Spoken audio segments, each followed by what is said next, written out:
Hey folks, I'm Beater Melhorn. In this video, I want to show you the 3 catfish rigs that you need to know.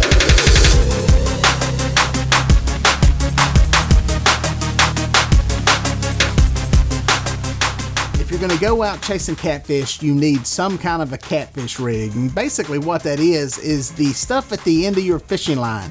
It includes the hook, swivels, leader, sinkers, all that stuff, all the terminal tackle in the end of the line material is all put together in a rig. One of the most basic rigs that will work for you for any kind of fish, whether it be freshwater or saltwater, big or small. It's probably the simplest rig to tie, and you can learn this one and skip over the rest of the video if you want to, because this one here will catch you fish anywhere you go fishing, and that is the Carolina rig. All right, folks, I'm gonna show you what I got here for the Carolina rig. I've got my main line. This is a piece of Andy monofilament that I got. I'm gonna move it out of the way for a second. That line is, I'm gonna put a sinker on it. It's gonna slide through here. This is just a regular egg sinker that I've got. That is gonna tie onto this swivel. On the other end of that swivel, this leader material. Now, this is a piece of paracord that I've got here. Just for effect, you can see exactly what I'm doing a lot better with this.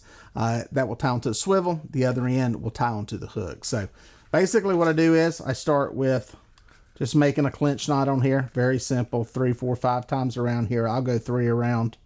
Run it right back through there. Boom, slip it down tight. Bam, you got that done. Now you can use different knots if you want here, an improved clinch knot. You could use a Palomar knot, whatever you want to do. I'm just using a very simple fisherman's knot, which is just wrapping around through here. That's all you're doing. I'll show you one more time. Come through the eye, wrap around 1, 2, 3, 4, usually 4 or 5 times. Again, I'm going less here because this cord is kind of heavy. Boom, that's pulled down on there. That's basically the rig at that point.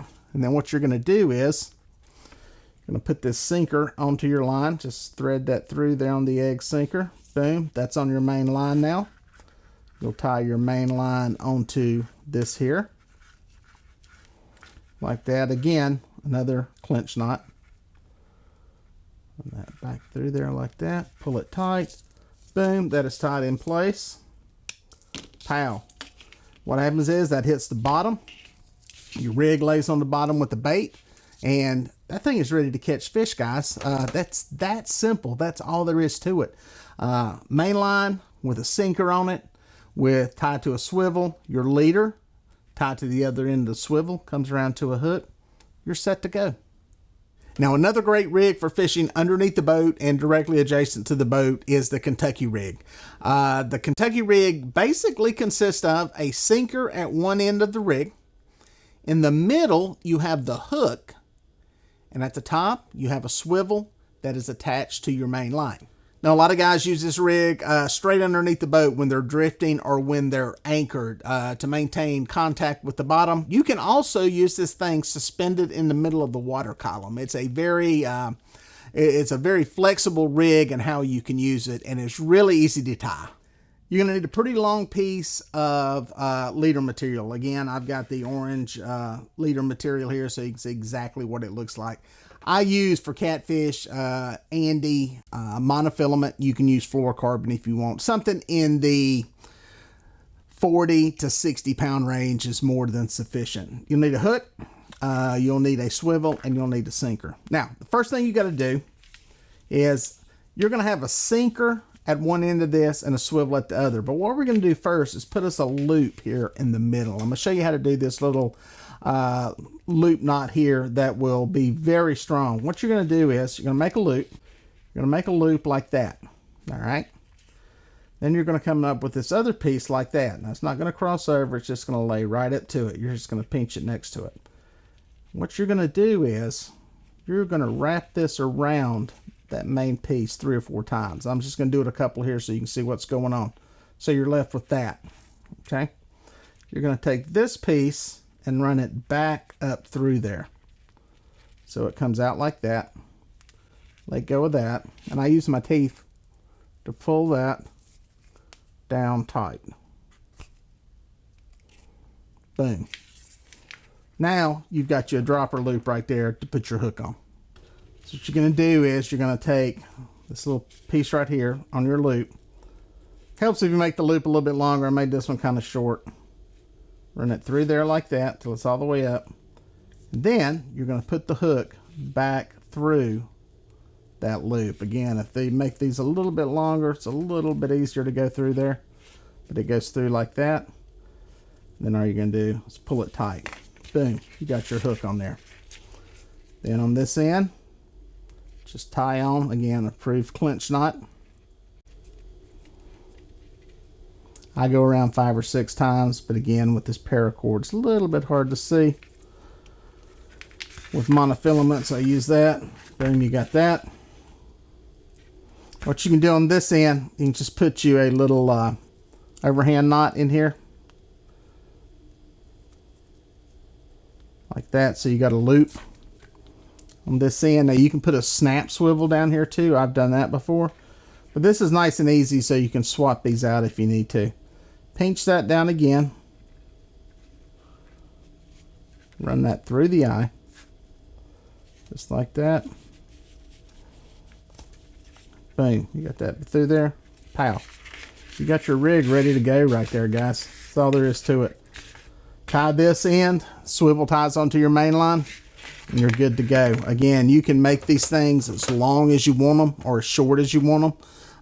You know, this thing here is probably, I don't know, 18 inches long. It's just a foot or so off the bottom. You can make these things huge. You can actually add another loop into this if you have enough line so that you've got a double hook rig. It's a very effective way to put a couple of baits out there, get a lot of scent in the water, and catch some catfish. Now the next rig is my all-time favorite. If you watch any of my videos, you'll see me use this rig all the time, whether it be drifting or anchored up. And it's a very versatile rig. It was designed for the guys that drifted the Santee Cooper Lakes down in the eastern part of South Carolina, thus the name, the Santee rig. Now this rig is somewhat similar to a Carolina rig, except that in the middle of the leader, you have a float of some type. It can be a peg float, a piece of styrofoam. It can be a rattling bass type lure like a Zara spook that has some rattles in it. Some people have done it with balloons. There's a lot of variations. The bottom line is this float suspends your bait up off the bottom, while further up that leader is a sinker that attaches and keeps the rig pinned to the bottom, so you know you have bottom contact, but the bait is floated up off the bottom to make a better presentation for the fish and also to help avoid getting snagged. All right, so here is what you need to tie up a Santee rig. A pretty good bit of stuff to it. This here is your leader material. Now in this case, I'm using the high-vis paracord just so you can see it. Normally I'm using anywhere from 50 to 60 pound Andy clear monofilament line. You're gonna need a float to float it up off the bottom. You'll need a hook. I prefer a circle hook, a octopus style circle hook. The Ben I here is very convenient for snelling the hook, which is very important in getting your hookups. You're going to need a snap swivel. You can go with a swivel. There's an option for that, but I'm going to show you the way I do it here. And then you're going to need some type of a drifting weight. This is a Bone Town drifting sinker. You can use a bank sinker. There's a lot of different variations out there, a lot of bank sinkers, but these Bone Town sinkers are made by a guy here in South Carolina. Very good sinker. So the first thing you have to do is put your hook on. I snell mine. You're going to just run that through the eye. I'll show you the way I do it. I use a uni knot method. Going to come through here. You'll get that through there, parallel to the shank of the hook. What you do is you make a loop. Now with monofilament, it's a lot easier to do this as far as the wraps. I'm only going to do about 3. Normally I would do about 4 or 5. What you're going to do is you got that pinched on there like that. You can see how that's laid across it. And as you mess with this some, you'll get very fast at it. You're going to come back through like that. So you can see what you've got now. You've got it through there, wrapped around. Like I said, normally you'd wrap it 4, 5, 6 times. I'm just going to go through here a couple just for effect. Hold that, pull tight on that. Boom, that is snelled on there. That's good to go. So you're ready on that end. And what you're going to do, you're going to put a cork on here. You can use a cork. Some people have used balloons. You can use some of the Zara spook type rattling floats that are out there. We'll leave the peg out for a minute until we figure out where we want it. Then on the other end, you're going to tie onto the swivel. Now on the swivel, snap swivel, got a snap on one end, that snaps onto your weight. The other end, that snap connects to that swivel, and then on this other end is the open end of the swivel. That's what we're going to tie off onto, so it will eliminate any twists in our rig as it goes through the water. Again, we're just using a clinch knot, wrap around it 4, 5, 6 times, then come back through that little eye there. Poof, pull it down tight. Again, I didn't go through as many as you should with monofilament. You're going to put your cork on there. There's your basic rig right there. And then what you're going to do on this end is you're just going to attach your sinker to the snap. And what you're left with is this end of the snap here. Tie your main line onto that, opposite end of where the leader's at. And that rig is ready to go, ready to fish. What happens is the weight will be on the bottom. This will float up. Your bait will be there suspended. You can change the height and how close you want this cork to it. Just depending on how you fish. Normally, I'm running mine about that far away from it. Generally, that prevents the fish from eating the cork and all. If he eats the cork, sometimes it can affect your hookup. So I try to keep it a little distance away. But trim your, your tag ends off and you're good to go. That's the Santee rig. My favorite rig to fish with anywhere I fish in the country. Well, folks, if you made it this far, thank you for watching. Here are a couple more videos that I think you're going to like. I'd watch that one and then that one.